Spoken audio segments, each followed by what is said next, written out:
বহুতলের একাংশ ভেঙে বিপত্তি। জলপাইগুড়ি শহরের সমাজপাড়া মুক্তা ভবনের ঘটনা। অল্পের জন্য রক্ষা পেলেন পথচলতি বাসিন্দা ও স্থানীয় ব্যবসায়ীরা। ঘটনাকে কেন্দ্র করে আতঙ্কের পরিবেশ। ঘটনাস্থলে পৌঁছায় পুরসভার প্রতিনিধিরা। পুরসভার দাবি, মুক্তা ভবনের মতো একাধিক পুরনো বহুতল বাড়ি রক্ষণাবেক্ষণের অভাবে ভগ্ন দশা। এইসব বহুতলের মালিকদের চিঠি দেওয়া হয়েছে অনেকদিন আগেই পুরসভার তরফে।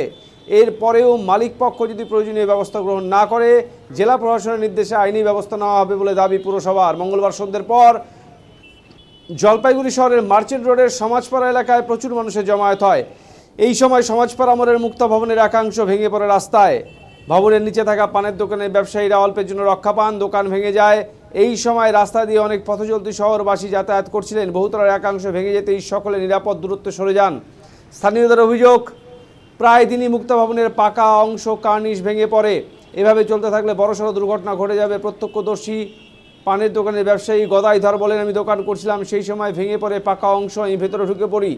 যখন আগে যেখানে একটি বাচ্চা দাঁড়িয়েছিল, কিভাবে ভাঙান আটকানো যায় সেটাই করা উচিত, নইলে বড়সড় দুর্ঘটনা ঘটে যাবে। শহরের আরেক বাসিন্দা ধরম পাসওয়ান বলেন, মুক্তা ভবনের পাকা অংশ ভেঙে পড়েছে, যখন তখন বড়সড় দুর্ঘটনা ঘটে যেত। তিনি বলেন, আমারও পুরনো বহুতল আছে, পুরসভা চিঠি করেছে ভেঙে ফেলার জন্য, মুক্তা ভবনকে চিঠি করা হয়েছে আমার মনে হয়। অন্যদিকে পুরপ্রধান পাপিয়া পাল বলেন, মুক্তা ভবন সহ শহরের কয়েকটি পুরনো ভবনকে চিঠি করা হয়েছে আগেই। মুক্তা ভবনের মালিক সময় চেয়েছেন, জেলা প্রশাসনের নির্দেশে আইনি ব্যবস্থা নেওয়া হবে।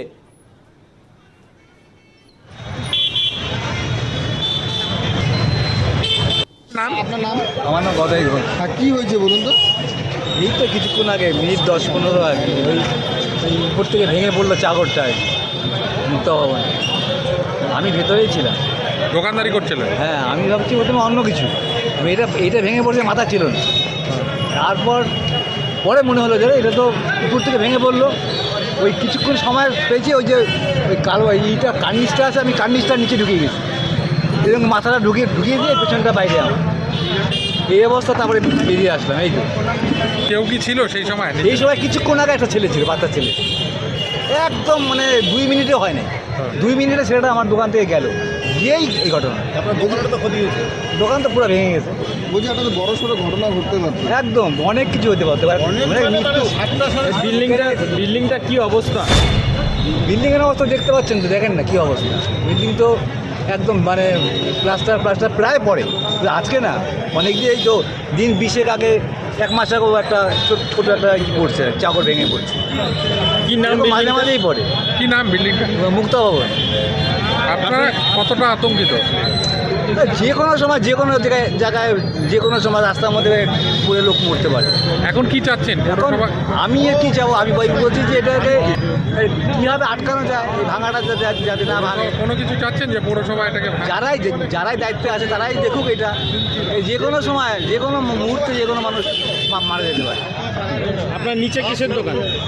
আমার ওই যে আচ্ছা, এটা মালিক কে? নাম কি? আপনার নাম? তো আমরা গদাই গো। হ্যাঁ, গদাই নাম? আপনার নাম? কি হয়েছে? এখানে ভিড় দেখলাম, হ্যাঁ ভাঙা হ্যাঁ। ভাঙে পড়ছে, চাক ভাঙে পড়ছে। কোথায়? এই তো দোকানের উপরে? দোকানের কি অবস্থা এখানে বলেন তো, কি হতে পারতো? অলরেডি যে কোনো দুর্ঘটনা ঘটে যাইতে পারছে। তার মধ্যে তো মেন রোড, হ্যাঁ, main road, হ্যাঁ। চলাফেরা করে। হ্যাঁ, মানুষ এই বিল্ডিংটা কাদের? এই বিল্ডিংটা, সেটা ওই বিগ বাজারের সামনে কোনো বাড়ি আছে, ওরই বিল্ডিং। কি নাম এটা? নামটা তো বলতে এই পারবো। বিল্ডিংটার নাম কি? এটা মুক্তা ভবন। তা আপনারা কি চাচ্ছেন? এটা কি চান আপনারা পৌরসভা? পৌরসভা অলরেডি একটা বিল্ডিং আমারও আছে, সেটা পৌরসভা চিঠি করছে আমাদেরকে, ওনাকেও একটা চিঠি করছে। আপনারাও বিল্ডিং আছে? আমারও একটা, না না, এই সামনে আছে। হ্যাঁ। তা আমরা সময় নিয়েছিলাম ভাঙার জন্য, ভাঙবো। আর এটা? এটা আমি বলতে পারবো না। এটাকেও চিঠি করা হয়েছে? হ্যাঁ, এটাও চিঠি করা আছে। কি ভাঙছে না? কত বছর এটার বয়স? এটা কত হবে? 70 বছর, 75 বছর তো হবে। হ্যাঁ। 70-75 বছর তো হবে। কি হয়েছে?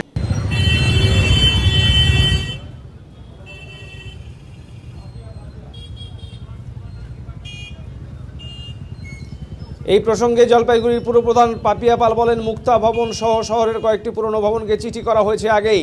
মুক্তা ভবনের মালিক সময় চেয়েছেন, জেলা প্রশাসনের নির্দেশে আইনি ব্যবস্থা নেওয়া হবে।